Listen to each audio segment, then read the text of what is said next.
Hello, my darling, and welcome to today's story time. Today we return to Dylan Altoft's Blood Brothers, Chapter 2. He has been kind enough to grant us however much we want to read of the book, so stay tuned for many more episodes. And now, on with our story time.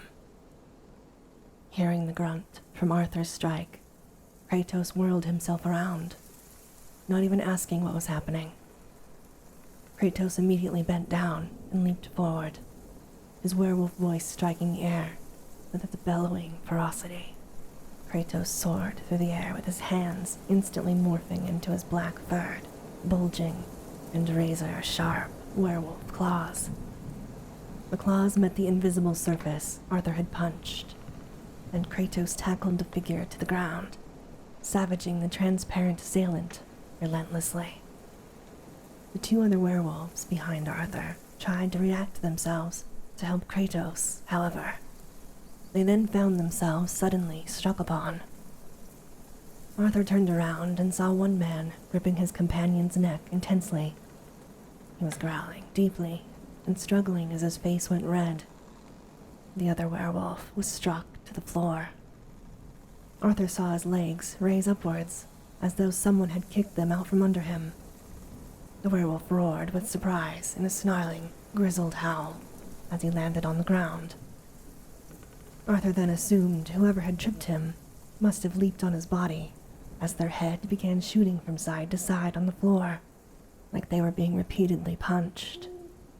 Arthur turned to try to help, but he suddenly felt something wrap around the middle of his body entirely. His arms were trapped by his sides, and he was then lifted off the ground.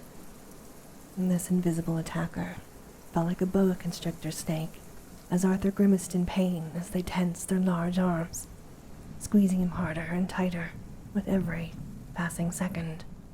Arthur began to feel the wind being choked out of him. He knew if he endured another minute of this, he thought he would be snapped in half like a dry twig. Arthur could no longer breathe in. He was beginning to feel woozy as his vision blurred. His arms now felt completely numb from the lack of circulation, similar to the lower half of his body. Realizing that his attacker had formed a complete tourniquet in the middle of his being, darkness began to cloud Arthur's mind. He would pass out before being killed. He couldn't even muster a growl or a pained wheeze. Arthur looked out his eyes and barely even perceived colors anymore. He thought he was dead. Little help, Arthur groaned inside his head, only for the beast to immediately snap back in response. My turn, growled the voice of the beast in Arthur's mind. Arthur's body rapidly convulsed within the confines of his attacker's embrace. His eyes widened out, and red fur sprouted from his face rapidly, as his entire being began to expand in muscle mass like a balloon being inflated. The assailant could be heard grunting with strain from the new amount of resistance. Arthur was now bursting with renewed vigor from his transformation alone. Before his body could complete its changes, Arthur threw his head backwards, slamming the back of his skull sharply into the invisible face of his attacker. The being swore in shock and pain as his arms released Arthur, who fell to the floor, only to rapidly roll forward. He spun his body quickly around and crouched with his arms spread outward, hands slowly forming into claws as his animalistic growling sounded as deep as the world's utmost obsidian chasm. His arms, legs, and chest were twice their previous mass, bulging and throbbing with muscle and fury. The surface of Arthur's skin that was visible was now a light crimson tint, as the signature red fur of a crimson emerged from his flesh, like a rising sun. Arthur looked dead ahead and roared with blind, bestial hatred. He saw his head attack had somehow damaged whatever this figure was. The previous shimmer that gave away their physical body, if only you caught it, at the slightest angle, was now much more greatly apparent. It seemed as though, despite that the being was still camouflaged in their terrain, their body was now more physically perceivable. Arthur was able to grasp their entire body shape, and he waited no time for that being to react and began his assault. Just like Kratos had done before, Arthur lunged forward at the figure, both his claws extended to rip his opponent apart like warm butter with his carnivorous bloodlust. However, despite being taken by surprise by Arthur's attack, the attacker could be seen moving into a defensive position, readying themselves for Arthur's charge. Arthur saw this and ran with his feet barely touching the ground as he dashed. Because he was wearing werewolf-quality clothing, his black trousers and shirt were able to expand with his body as his limbs exploded in their size, so none of his clothes were torn as he changed. Arthur saw his hands come close to the being as he approached him. He lifted them high into the air to slash down at the person, intending to cut them to ribbons. The being seemed to remain stoic and unmoving, even as Arthur came within striking distance. Arthur slightly wondered if the assailant was frozen in fear. That assumption, much to Arthur's dismay, was completely inaccurate. Without missing a beat, the attacker's hand shot upward and clasped tightly onto Arthur's wrists, halting their attack in the air dead still. Arthur roared with surprise and rage at his attacker and attempted to pull his arms back, hoping to rip them off with his hurl.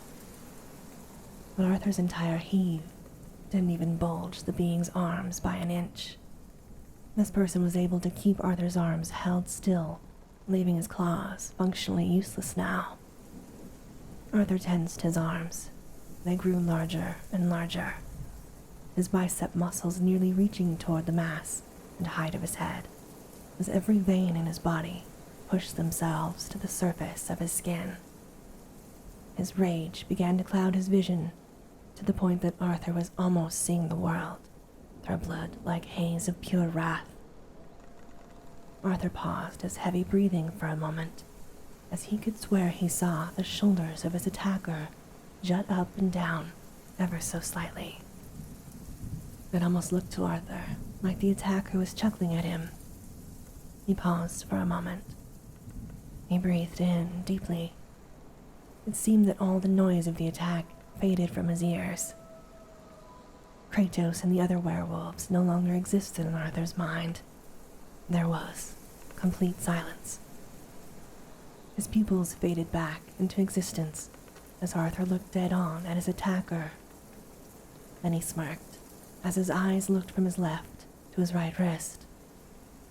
His claws were held in place, and he couldn't move them an inch, which this person found funny. Arthur nodded slightly. He then sharply and suddenly, without warning, crouched down as far as he was able to. He tensed both his arms into unbendable slabs of steel. Holding them as firmly rigid as he could, Arthur hurled his body upward in one massive heave with every fiber of leg muscle he had, and he then leaned back as far as he could without falling over, launching his attacker into the air as he held on to Arthur. As the attacker reached a sizable height in the air, yelping with surprise, Arthur then roared, his roar bellowing out into the entire space itself, as loud as Kratos's had been when he first attacked, if not louder. Arthur pulled down with his bowling ball-sized arms as hard as he physically could, without his arm exploding from their sockets. A sudden pull shot the being down into the earth at a speed that lasted half a second. The assailant slammed into the earth with a deafening crash.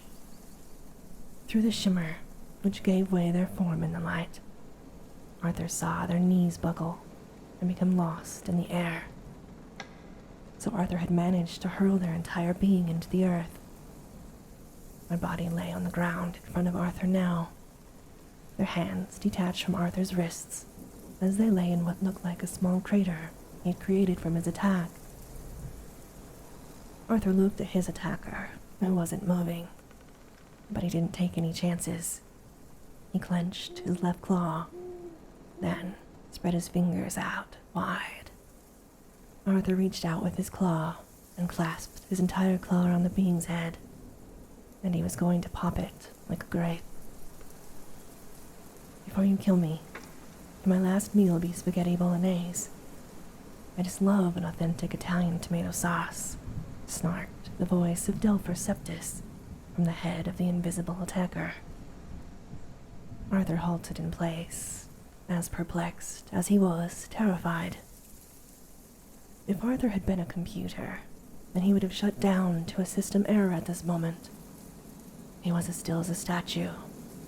He didn't look around, but it sounded like all the fight around him had also halted. Before he could even mutter a single syllable, Arthur immediately heard Kratos yell from his left.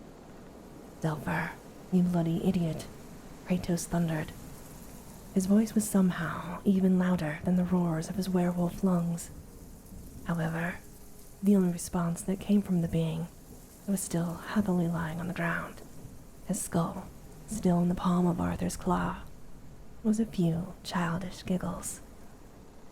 "We had you for a minute there. Come on, admit it. Right, guys?" Delphur asked casually to the group. The other invisible figures could then be heard laughing, all except whoever Kratos had been engaging with, which Arthur was now realizing who Kratos had knocked out unconscious. He heard footsteps walking toward him, and a human hand gently touched his shoulder. Arthur released Delphur's invisible skull, and he turned his head to see the smiling face of Kratos staring at him warmly. "You did good, Arthur, but the fight is over. Take a few moments, okay?" Kratos gently asked. Arthur saw the demeanor of his teacher and felt his pulse slowing. The thralls of battle began to slowly diminish from his mind as sanity and clarity returned to his mind's eye. Without realizing it, the beast had retreated itself from Arthur's body, returning to its tomb within his subconscious, and his body began to deflate and return to its human form. Arthur watched Kratos walk forwards and kneel where Delphur was lying face down on the earth. Arthur smirked as he recognized his mentor biting his tongue, giving an indent on his cheek. Arthur guessed he was trying to choose his words carefully and not lose his temper, or he would end up finishing what Arthur had started. After a moment of consideration, Arthur saw Kratos reach his hand out and grip Delphur by his shoulder. Kratos then effortlessly moved over and stared at where he knew Delphur's face was. Whatever Kratos' best friend was wearing, it was still in effect with his ability, because it looked like Kratos was staring down at the earth. That wasn't all. He saw Delphur raising his left arm. Arthur watched Kratos narrow his eyes and finally see through the camouflage shimmers so he could make out the definition of Delphur's hand and fingers. He saw Delphur's hand morph into a thumbs up, aimed straight towards him. "Thanks, buddy. I think I inhaled a worm," Delphur coughed in a frail croak. Kratos, however, knew that Delphur was only pretending to be injured from Arthur's attack, and that he was perfectly fine. Arthur smirked as Kratos only raised a stern eyebrow at Delphur, his expression cold and unimpressed. "Turn it off," Kratos ordered calmly, but firmly. Delphur nodded his head for a moment at Kratos, who he could tell was not playing around. Delphur moved his hand down to his other wrist, where the sound of multiple buttons could be heard being pressed. After a moment, a small electronic beep noise sounded from every one of the invisible attackers. At that moment, the invisible shimmer slowly faded away, revealing the bodies of 4 men dressed in entire body-length black bodysuits, complete with masks that covered their entire heads as well. all the way down to the end of their toes. Along the surface of these suits were several different gray, yellow, and white lines that ran along the torso and down the arms and legs. Zilfer, not firmly visible in his black suit, gave Kratos a friendly wave. "Welcome home, buddy," Zilfer cheerfully announced. Kratos rolled his eyes and sighed, holding out a hand and helping Delpher to his feet. Arthur had now fully recovered himself from his rage frenzy from before. He looked around. The two blonde werewolves were glaring at the others in the black bodysuits. There were 4 of them in total, including Delpher, one of which was still lying on the ground as he was revealed. Arthur saw he was the one Kratos had attacked at the start of the ambush. Arthur hoped the man was unconscious and not dead. The blonde werewolves ceased their glaring. Then, strangely to Arthur, they began laughing and playfully punching the other men in the morph suits. Everyone, apart from Arthur and Kratos, were laughing. Kratos shook his head, looking similar to a teacher dealing with a willful class.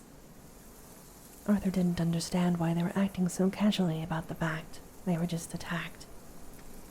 They were all legitimately fighting each other, and, despite taking punches in the face mere moments ago, they were now complimenting each other's technique and laughing about it.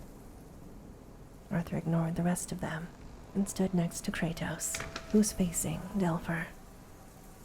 The blacked-out face of the morph suit turned from Kratos and looked down squarely at Arthur. "Damn, Arthur. When did you start unlocking Crimson Strength? That was a hell of an attack. The last time I had that much wind go out of me, I had eaten the entire kitchen stock of beans," Delpher exclaimed at Arthur, rubbing his stomach and feigning injury. Arthur also picked up that Delpher was exaggerating to make him laugh, which he then did in response. "Guess I had to think on my feet," he chided back, "which meant throwing you off yours." He smirked. Delpher laughed at that and nodded enthusiastically. "Hell yes, you did. I am genuinely impressed. Tall and Grim here is teaching you well. I doubt you even need training if you caught us out like that. This technology is brand new," Delpher continued, with his fun disposition as he spoke. He was exactly as Arthur remembered him from when he first met the man at a werewolf hideout, which was just a bar. Delpher Septus was certainly a lively man, and he was not subverting that impression a little bit in Arthur's eyes. "Speaking of which, Delpher," Kratos cut in seriously. There wasn't a tiny bit of a smile or smirk on his face. Despite being Delpher's best friend, Arthur grimly realized that Kratos was not amused by their encounter at all. Arthur could tell his teacher wanted to rant at Delpher, but he was currently restraining himself. "Where exactly did you get this kind of technology?" Kratos asked with genuine amazement. "I knew the engineering boys had been working on cloak-grade attire, but this is far beyond what we projected to have anytime soon, isn't it?" Arthur suddenly realized that the reason Kratos wasn't laughing wasn't just because he was angry, but also because he couldn't help but be impressed with how Delpher managed to attack them. Arthur chuckled to himself as he realized his powerful mentor was slightly jealous of his friend and his new outfit. Delpher smirked impishly and tapped his chest before winking. "Compliments of our fine, beautiful matriarch, of course," he replied proudly. Kratos rolled his eyes, but then nodded. "Of course it was Siren. I had been to see her not long ago, but she hadn't mentioned she developed an advanced cloaking battlesuit for us," Kratos grunted cunningly, struggling to hide his jealousy. Delpher saw the irritation in his friend, and, as usual, decided to poke the werewolf. "I guess she only saves gifts for Shadow Class members that are a bit higher in the hierarchy, Kratos. We can't allow this kind of technology to be in the hands of any old, tall schlub." Kratos gritted his teeth at Delpher. He wasn't an idiot. Kratos knew he was being toyed with, but he had no immediate response to Delpher's taunts. Arthur was staring at the suit studiously. He focused his eyes and saw the texture of the material was profoundly strange. It seemed almost sponge-like on the surface, black, with millions of tiny little holes all around the entire front, except for the lines that ran all over the outfit from front to back. They seemed to slither on the top of the material, similar to several dozen glued snakes upon the body. Arthur speculated if it was the lines that powered the suit's cloak. He wanted to ask a dozen questions about how it worked. He remembered when he was in the laboratory of Siren, and he didn't recall seeing any designs of equipment that looked like this. The part of her lair he witnessed was only the intensely unsightly, macabre body parts and hanging displayed flesh for study and experiment. Siren's lair that Arthur saw resembled more of a mad scientist lab than some sort of secret spy gadget factory. Arthur then hoped, when he next saw her, that he could see any other technology she was working on. Or at least, if he could get a suit like this for himself. Arthur momentarily pictured himself completely invisible, standing in the middle of a room filled with vampires for him to attack, without them ever even knowing he was there. Delpher caught sight of Arthur's leering face, and he laughed. "Don't start getting creative, kid. These are built only for the shadow class. No crimsons will ever fill their oddly comfy embrace," he snickered. Arthur blinked and looked up at Delpher, who was smiling at him playfully. Arthur pulled a disappointed face as Kratos rejoined the conversation. "So these suits can function to reflect light somehow?" he asked in speculation. Delpher's head tilted from side to side, unsure if he should explain the technicalities. "Kind of. They're not exactly the finished article," he admitted, rubbing the back of his head. "Siren sent a small batch of these over for field testing. She wants a full report of how they function, feel, and react. That'll be fun to type up later," Delpher finished with a loathsome mumble. Kratos nodded thoughtfully, as though he was familiar with this technology, and his eyes were connecting the dots. "So they can't work everywhere," he muttered back, no longer even looking at Delpher. His friend nodded, frowning uncomfortably as Kratos studied him like a museum display. "They don't function properly near water. Something about the water vapor in the air, as well as being touched by water itself, seems to throw the suit off. Though, Siren said she's in no rush to fix that." Kratos felt it was his time to smirk, and he raised a condescending eyebrow at Delpher. "Probably, because she doesn't want you using it to spy on any of our showering rooms," he said playfully. Arthur couldn't help but blush at even the thought of such a thing. He then struggled to stifle a cheeky smile as he looked at Delpher to see his face. However, much to Arthur's surprise, Delpher acted very nonchalant about what Kratos had just challenged him with. Delpher simply waved a dismissive hand. That would be pointless use for them anyway, he returned to Kratos, chuckling casually. Arthur frowned. He knew he was young, but even he understood the context of what Kratos had suggested. Delpher saw Arthur's confusion and faced him. "Our washing rooms are co-ed," Delpher explained to Arthur. Although Arthur was sure that Delpher didn't know that he had no idea what the term meant. However, not wishing to seem stupid, Arthur nodded back at Delpher, saying nothing else. Anyway, Kratos cut in sharply, steering the conversation back to the realms of civility. "Before we head on inside, one more question, if you please, Delpher," Kratos announced formally, as though he was addressing nobility. Delpher frowned uneasily at Kratos' change in tone, but he nodded for him to continue. Kratos smiled wryly and stared closely at Delpher. Arthur looked around the area and made sure there was nothing else around them. That one attack, making him uneasy standing out in the open, as though another could happen at any moment. Arthur suddenly wished this conversation was happening indoors.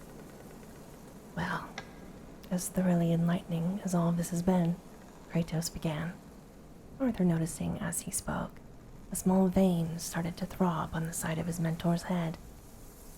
Kratos breathed in carefully before continuing. I think the more pressing issue here, exactly, would be... Kratos paused for a moment to make sure he had Delpher's full attention. Why the hell did you attack us, Delpher? Kratos roared, with the raw, unrelenting power of a collapsing star. Delpher winced insatiably at Kratos' assault on his eardrums. Arthur, along with the other werewolves surrounding them, couldn't help but feel the pain sting from the sheer might of Kratos' vocal cords. Arthur then wondered if his teacher had exceptional vocal strength over the average werewolf.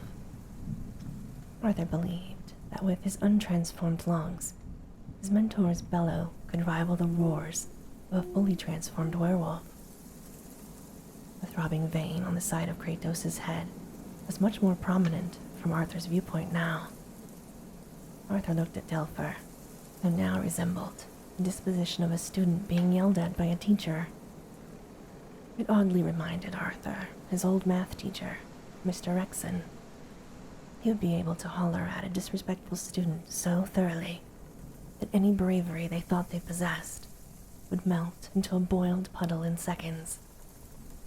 Arthur then recalled Delpher mentioning, back when Kratos questioned why they had those morph suits, that he was higher than Kratos in some sort of werewolf hierarchy.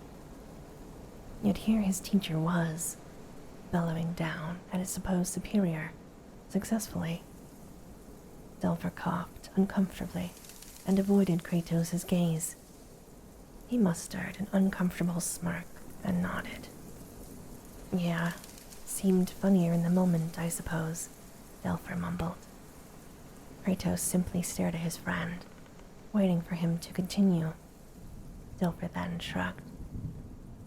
Well, I saw the message you sent from that safe house about the plane crash, and I thought I'd make my way to this entrance to give you a proper greeting, he finished coyly. Delpher then looked up at Kratos with a childish smile.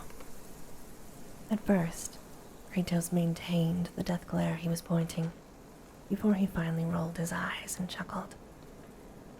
That was a worse greeting than the time we were on that mission in Egypt a few years ago, Kratos replied warmly.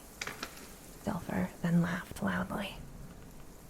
Oh yeah, those mercenaries in that museum ambushed us with flamethrowers. The other werewolves then began to laugh along with Delpher after he said that. Arthur looked around again, confused at how the mood had shifted so suddenly from surprise at Kratos' rage to camaraderie. Arthur looked at Kratos, and he no longer saw any sign of anger. The throbbing vein was gone, and Kratos now simply looked at Delpher no differently than he had when they were drinking merrily together at the werewolf bar. Kratos laughed again. That was certainly not the time for us to have changed into our werewolf forms, was it?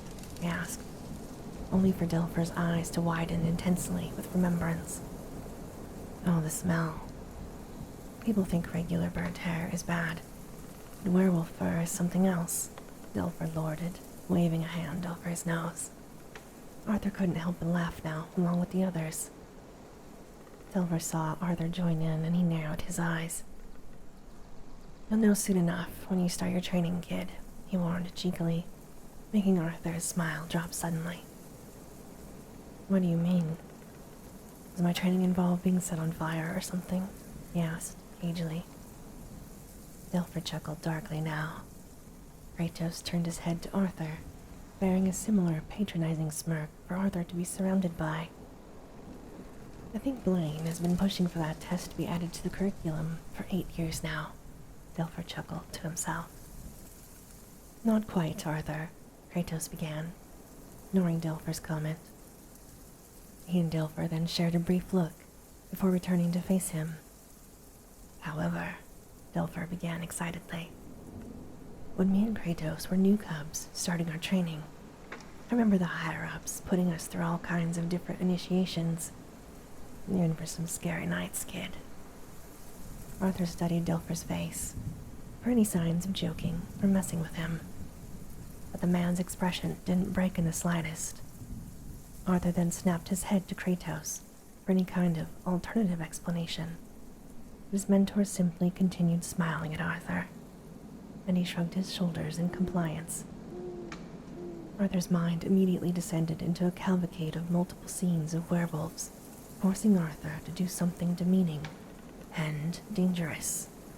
From him having to eat live rabbits, to carrying around buckets of who knows what on his head, while being chased by dogs. Kratos and Delpher then shared another look as they saw Arthur retreat into his head, becoming lost in hysterical anxiety at their words. They shared a private chuckle and returned to speaking to each other, seeing no rush to let Arthur know they were kidding. Well, despite your attempted murder, it is good to see you, old friend. We've had quite a troublesome journey since we last met, Kratos said formally. The immediate euphoria of meeting his friend after the attack was starting to fade. Current events had resurfaced at the forefront of Kratos' mind, darkening his mood. Arthur saw Delpher react to Kratos' expression, and his own look altered in kind. I've seen some reports for the territorial area. There have been some rather troubling accidents that human travel organizations are reporting. I'm guessing you might have been caught in that, Delpher asked kindly. There was a brief pause between the two of them before Kratos nodded solemnly.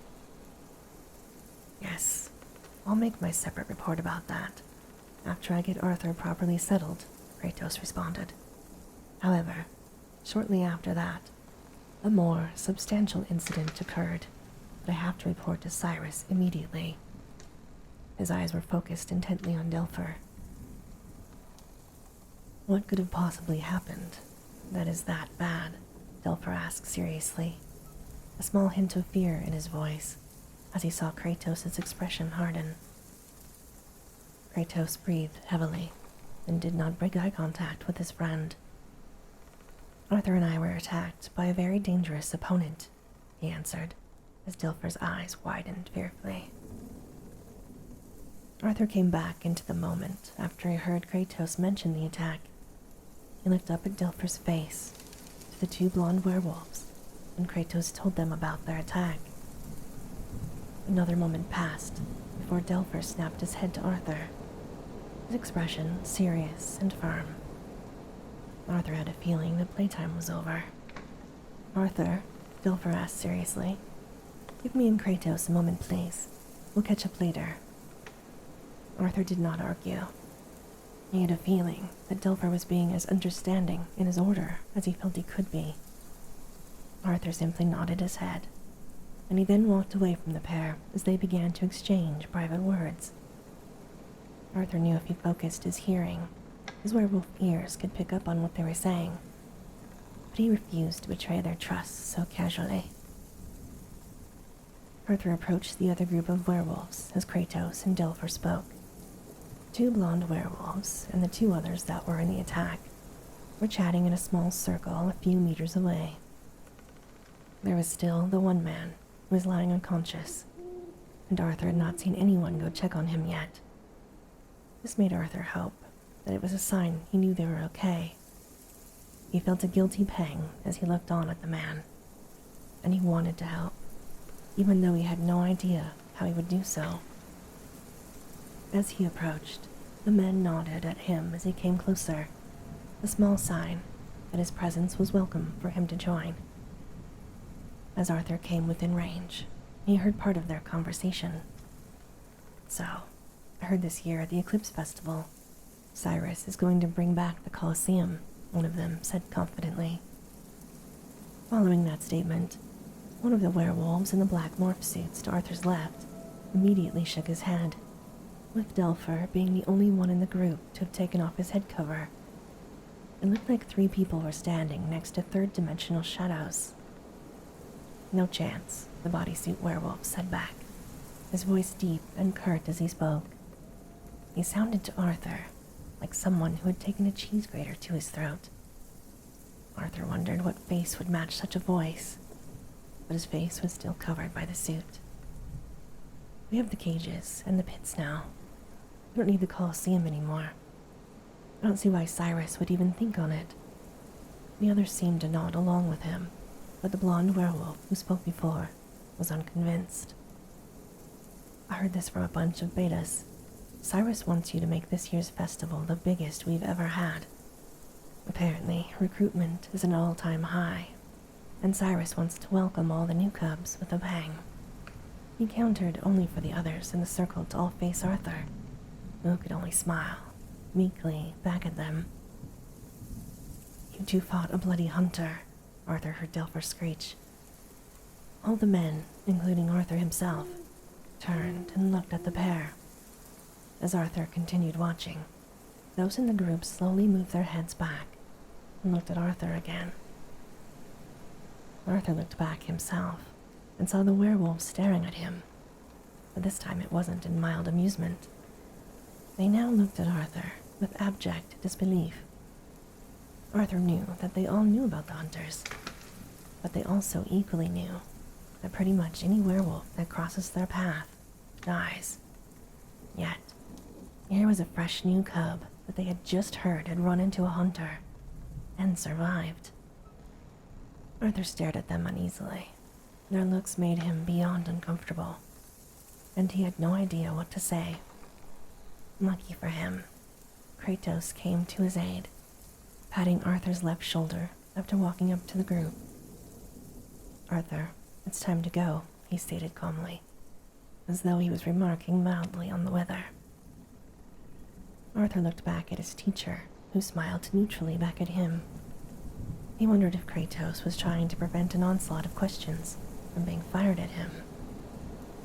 Arthur just nodded his compliance back at his mentor and turned away from the group, walking closely beside Kratos as the 2 blonde werewolves exchanged goodbyes with the morph suit werewolves, following along after the pair.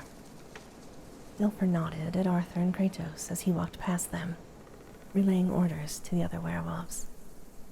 Right, fleabags, Delpher bellowed, sounding like a drill sergeant from war movies Arthur had watched when he was little. We need to get these suits back to the labs, write up the data we collected. Also, someone pick up Carl. We need to get him to the infirmary, and then draw on his face in permanent marker before he wakes up, he continued. Arthur didn't look back, but he heard the other werewolves laugh at that final remark. Then, he heard them shuffle along shortly, before the only sounds left to Arthur's ears were the footsteps of his original group in the wasteland once again.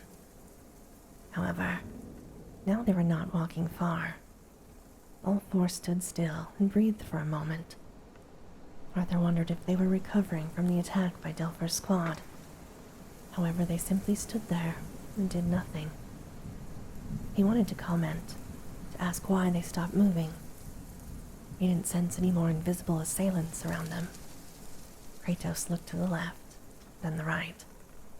After that, he nodded at both the blonde werewolves, who then stood next to Arthur rigidly.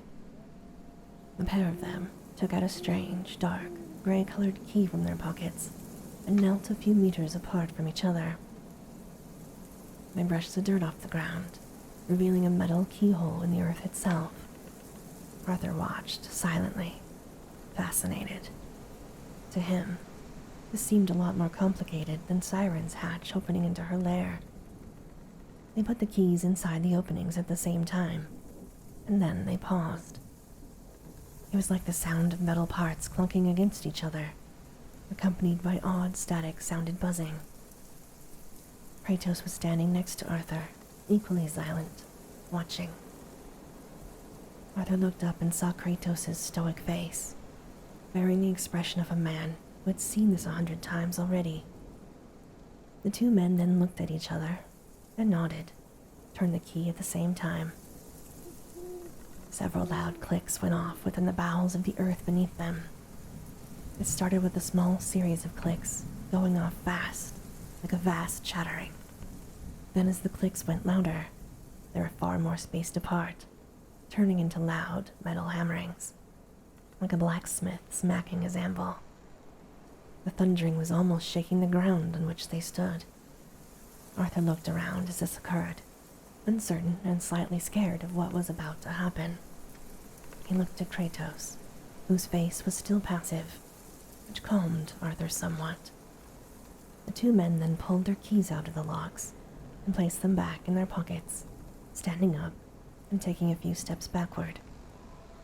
They stood by Arthur and Kratos and waited silently. The clicking sound then came to a sudden stop. A second of silence went by. The ground in front of them began to stumble and shudder like a sudden tremor. The dirt ground beneath Arthur was coming apart before his eyes.